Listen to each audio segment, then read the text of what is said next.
Hello everyone and welcome to the next session of WMA Talks. I'm delighted to be interviewing Alex Brummer. So first of all, a quick introduction to Alex Brummer. So Alex is a prominent journalist, editor and author. He's been the city editor of the Daily Mail since the year 2000, and before that he was the financial editor at The Guardian. Alex is also a regular contributor to the Jewish News. He writes extensively on business, the media, on the Holocaust, and also on Middle East policy. He has previously been a vice president at the board of Deputies of British Jews, and of course, he is a member of Western Bailout Synagogue. So I'll start off with my own question, and after that, we'll move on to questions which have been given to me from members of the community. So first up, my question, right? So Alex, it's wonderful to see you on a regular basis at the Western Marble Arch Morning Minyan, but please explain why a successful journalist and high-profile figure chooses to come to shul in the morning before going to work. Well, I think essentially it gives you some spiritual uplift, but it's part of. I think it's been part of my DNA since I was a very young person. In fact, when I was just bar mitzvah, I was living in Hove, where my family lived at the time, and I was one of the minyan men. I was one of the paid boys who went along every morning to help make up the numbers. So it goes right back. Of course, in more recent times, unfortunately, it's been reconnecting because of lost family members and wanting to say Kaddish every day. And I've always found the Marble Arch Minyan a warm and friendly place, somewhere where I get sympathy and enjoy the service and can take part on many occasions. And I find that very uplifting. Good way to start the day. Wonderful. So over to questions from members of the community. I had to cut my questions down because we had so many questions from members, which is great. So first up, a couple of questions from the shul president, Michael Ziff. Alex, can you please give me your view on tenants who are refusing to pay rents to landlords without negotiations, who are FTSE index companies? What should landlords do to bring this to an end? To bring this to the attention of the relevant authorities? Well, I think you can understand in a way why the tenants are not paying. Many of them have had to close down at very short notice. They've got no cash coming through the tills, and so they find themselves in a very bad place. However, I think it's pretty immoral for a very, very big companies, and there'll be one or two names which have been in the news. There's been Primark, which is part of the Associated British Foods, which is a very large company, and Boots a Chemist, which actually has been open, or many of its stores have been open right through the crisis because they're a pharmacy. And I think that their behavior probably does need looking at very closely. I think Primark have now come to an agreement with many of the landlords, but Boots have been rather cheeky, shown quite a lot of chutzpah, I think. So Michael does have a point, but I'm not quite sure that he'll get much satisfaction from the authorities. Mm-hmm. Okay. Michael's got another question. Some company directors, particularly non-executive directors, forget that it's actually the shareholders who own the company. The personal holdings of most non-executive directors are derisory in the extreme, some rather sanctimoniously saying that having a zero shareholding gives them greater independence of view and opinion. I believe that after a couple of years on a PLC board, non-executive directors should have acquired a shareholding broadly equivalent to their annual director's fee. Failure to do so questions their commitment to the company, and they should depart. Similarly, I would like to see CEOs reinvest more of their generous remuneration packages in increasing their own shareholdings rather than relying on share options to incentivize their performance. Alex, this is something which you've spoken about widely. What is your opinion? Well, firstly, on the issue of non-executive directors, I think Michael has a good point that to show some faith in the company, I think it would be better if non-executive directors did have a bigger shareholding than they have. Some of them only hold 5,000 or very minimal shares. So I think it would show greater faith if they did invest more heavily. I think they have to be a bit careful because they are technically independent directors. If they have too much of a stake in the company, they might start to lose their independent perspective. So I think you need a balance between the two. As far as chief executives and their rewards are concerned, I'm a huge critic of fat cat, as we call them in the trade, pay awards in the chief executive's office. I think Michael has a good point that instead of paying these vast bonuses, which are layered upon layered year after year, that it would be much better if if the chief executives and the senior directors were awarded in shares, but only on the performance of the company. I think in many ways, pay of directors has totally got out of control.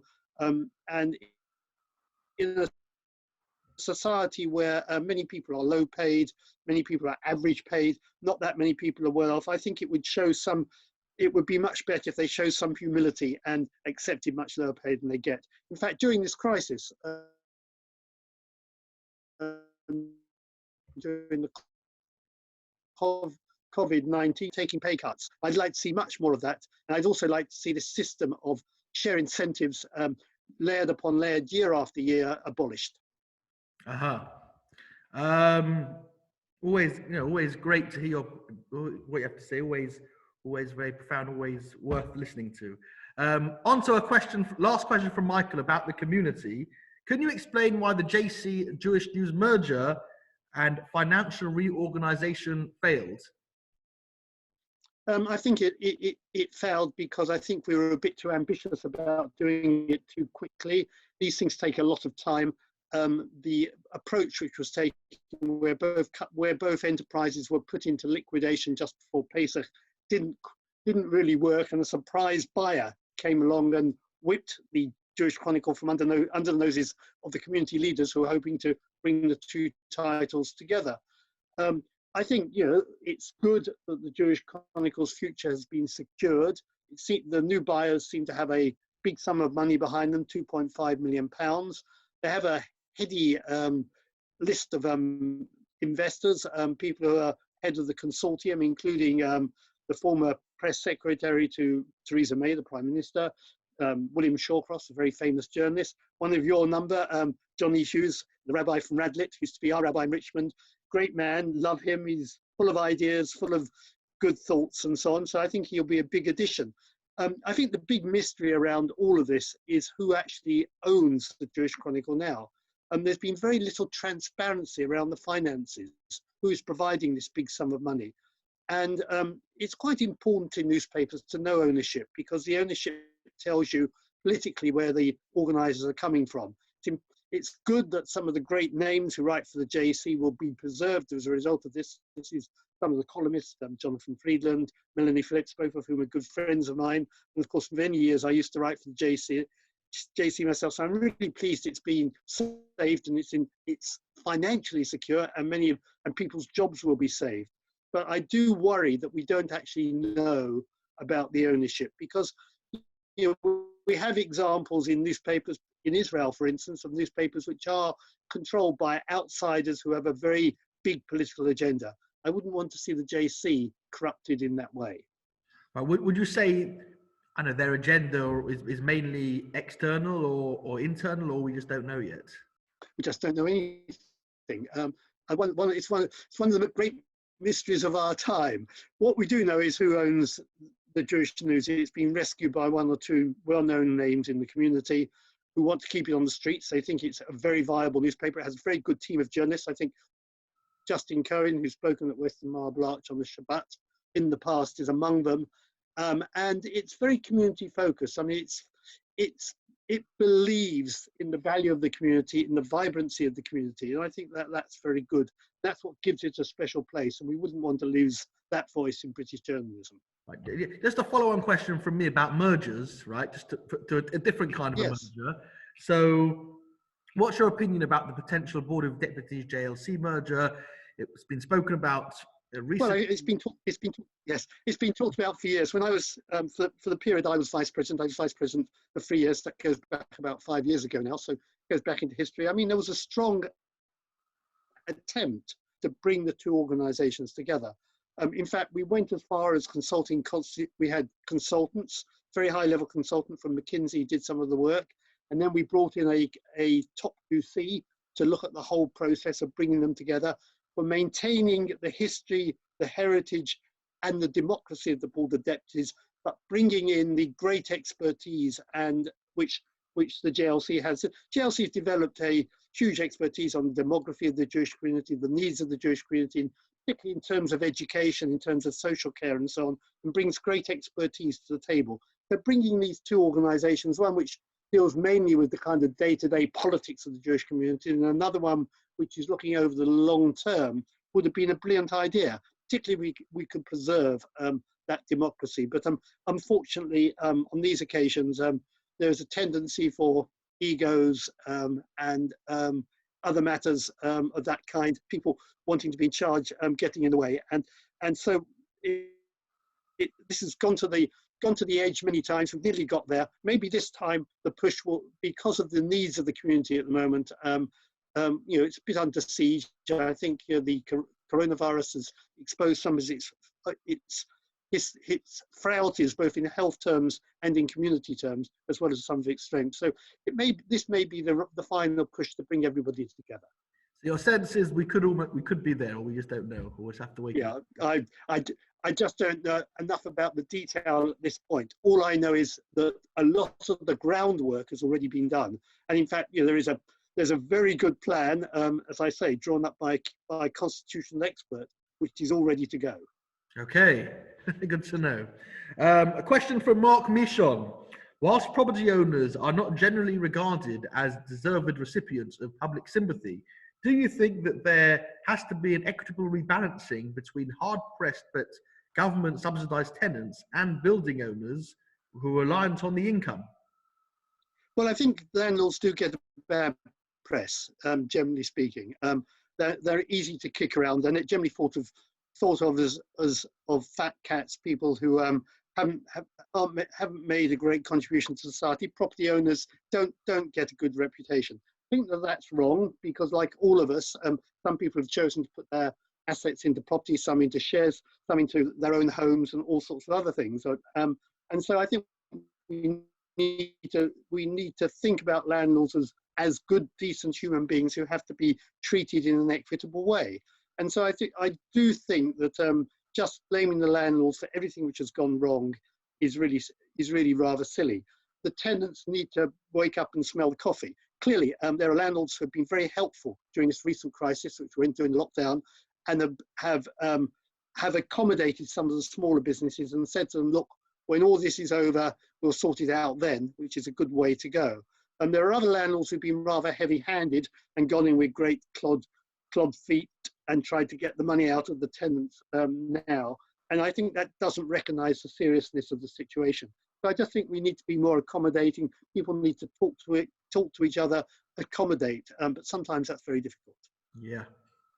Particularly in times of financial stress. Well, absolutely. Yeah.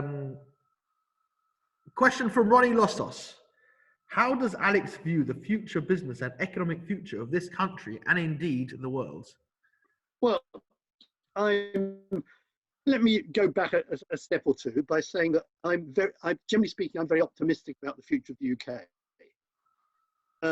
I think that the reforms which we put in place in the UK in the 1970s, in the 1980s, which made us one of the most open, the most Anglo-Saxon, I suppose, free enterprise economies in the world, have been very, very good for the UK. And the UK has great institutions. So it has 4 great research universities: Oxford, Cambridge, University College London, Imperial College, plus the Russell Group universities. We're a research powerhouse. I don't think people recognise that. So if you look at the UK compared to, say, our competitors in the European Union, we are the only country with 4 universities in the top 20 in the world. In fact, actually, there is not one in the European Union. So it just tells you. And out of those universities have come some of the great biotech inventions, genetic inventions. Rosalind Franklin, the Jewish scientist who found the genetic code. I mean, a lot of these things have been turned into vast commercial enterprises. So out of Oxford and Cambridge, we get companies like Arm Holdings, which is worth around about £30 billion. The pharmaceutical group AstraZeneca, which is based in Cambridge, has open access labs, which allow anyone to come into the labs and do development there. These are great advantages. And I think as we come out of lockdown and we come out of the coronavirus, the the power of our financial sector, which is extraordinarily strong, the biggest financial sector outside of the United States, and on some measures bigger than the United States, foreign currency dealing, for instance, money raising, Eurobond raising, for instance, is bigger than the United States. And also our creative sector. We've got great writers, great plays, great architecture, great design in the UK. And this is where the British economy has a great competitive advantage in services. It's been hit for six by this COVID-19 and the lockdown. But hopefully, with the passage of time, we can bring it back and take advantage of some of these commercial advantages and educational advantages which we have in the UK. It's fascinating because, a few months back, economically, it was all about Brexit. Now it's all about COVID-19. No one's talking about Brexit. It's just remarkable, the change. Yeah, I think Brexit is still an issue. And indeed, even as we talk, and in the next few weeks, in this month, I think the negotiations opened. They're taking place as our conversation is on modern media, Skype or Zoom, or one of the remote ways of doing things. There's a determination in the Boris Johnson government to get this done. They, despite all the other problems that they have, they want to start with a clean slate of hills and get underway. I mean, the COVID thing is terrible, and is going to obstruct all sorts of progress in the economy. But hopefully they'll get this negotiation done and we can start all over again. Agreed. Moving on, question from Harvey Sonning. In the current circumstances, what is Alex's opinion on whether the government should bail out airlines, retailers, etc., where the principals have been tax exiled and are not contributing to the exchequer? Well, I agree with Harvey that people who are tax exiles, particularly ones with beards, I'm referring to Richard Branson, of course, are not the most popular people in the country at the moment because there's a lot of hardship, a lot of tragedy, a lot of ill health, and it's a difficult time. And somebody living on a Caribbean island doesn't actually create a lot of sympathy. But I do think we need to think of it in the round, and I think we need to think of companies and the contribution they make to the economy in the round. And for all the problems which we may have about tax exile, I think that Virgin Atlantic is an important contributor to the UK economy. It provides a important bit of competition on the transatlantic routes and on the distance routes to British Airways, which otherwise would be absolutely dominant out of Britain, out of Heathrow and out of Gatwick. I also think that Virgin Atlantic has brought not just to aeroplanes, but to the trains as well. It's brought a level of service which we're not used to in Britain. And that is a very attractive change in the way that airlines operate. And so I actually think we have to hold our nose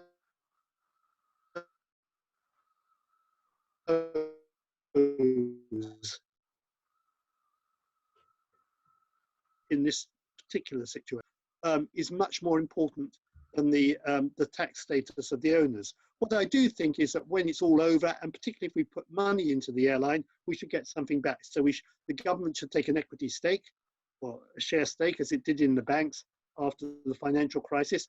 And this may not be a very popular proposal, but I do think there is a case for clamping down on wealth and having stronger wealth taxes and finding an ability to punish people who do try and live in exile. Right. Yeah. Going for the long-term approach, not in the short term. Yes. I think in the short term we should. I think it's worth bailing out. To be frank. Okay, Harvey, there you have it. Okay, back to a question from the community from Carol Sandgrounds. What is the biggest challenge that you think is facing Anglo Jewry? I think that this COVID crisis has exposed some of the problems in the community, and it's also brought some advantages. So if we step back a bit, the shore-going in the UK, particularly traditional shore-going, has not been at the level it should have been. There's been a great deal of assimilation in the community, and these are trends which we need to fight against. And it's encouraging in some respects that during this terrible time of COVID, when the Jewish community has lost so many leading figures and great figures and elderly and members of our families and so on, which is a terrible tragedy, that people have found comfort in the modern media, and that Facebook and Zoom and other social media outlets have been able to bring people back to Torah, back to Haftorah and so on.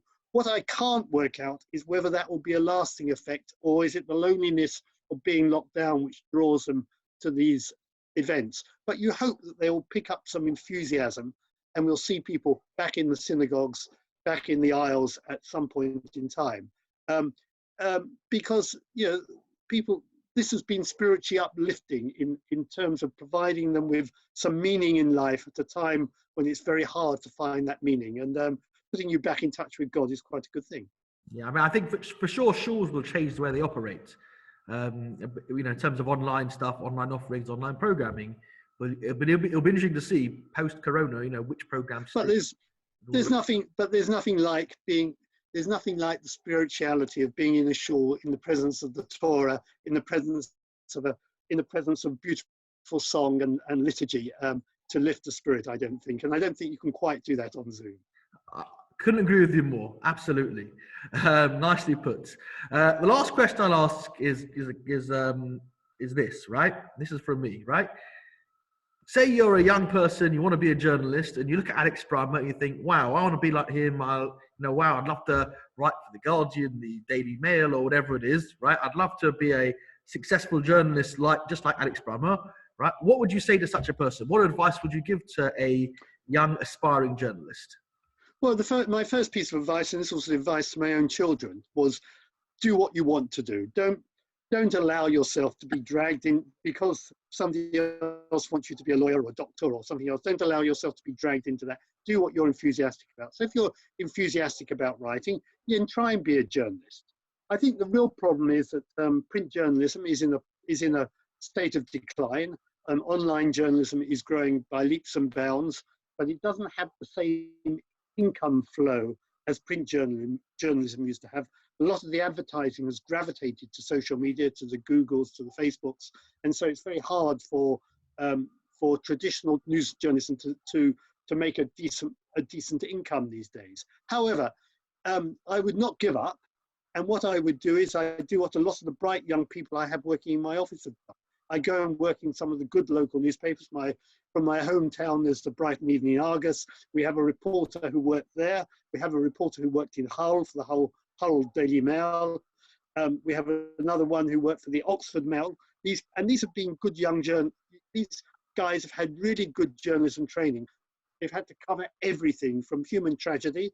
One of the duties of a young journalist is often to go and visit the house of the bereaved, to gather up the photos for the paper, the article about the young person or the old person who has passed on to somewhere else, and to talk to the families. And it's often a great relief for the families to be able to talk about their loved one who they've lost. It's very good training. But there's also the local politics. I mean, councils are really interesting.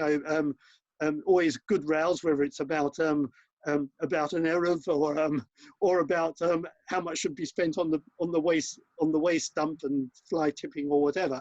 There's always good news there, and of course the courts as well. The local courts are also full of interesting stories. So it's a very good way of training, very good way of understanding life, and local business as well. Getting your fingers into the pie of how local businesses work, the contribution they make to the economy, the way they're growing. And often to see these businesses through the various stages of their growth to the public markets can be very interesting. So I think there's a lot of value in local journalism. Terribly badly paid. Nobody's going to stick it out for very long, unless you love living out of London. On the other hand, it's a brilliant training for getting into broadcasting. I think you'll find that many of the leading broadcasters came out of local journalism, local BBC stations, for instance, and local newspapers. So that's a good route into journalism. Okay, there you have it. Alex Brummer. Alex, thank you so much. I really enjoyed that. We covered the whole range of topics. So thank you so much for your time. Again, as I said, I enjoyed this very much, and I'm sure the viewers will as well. Okay. Thank you.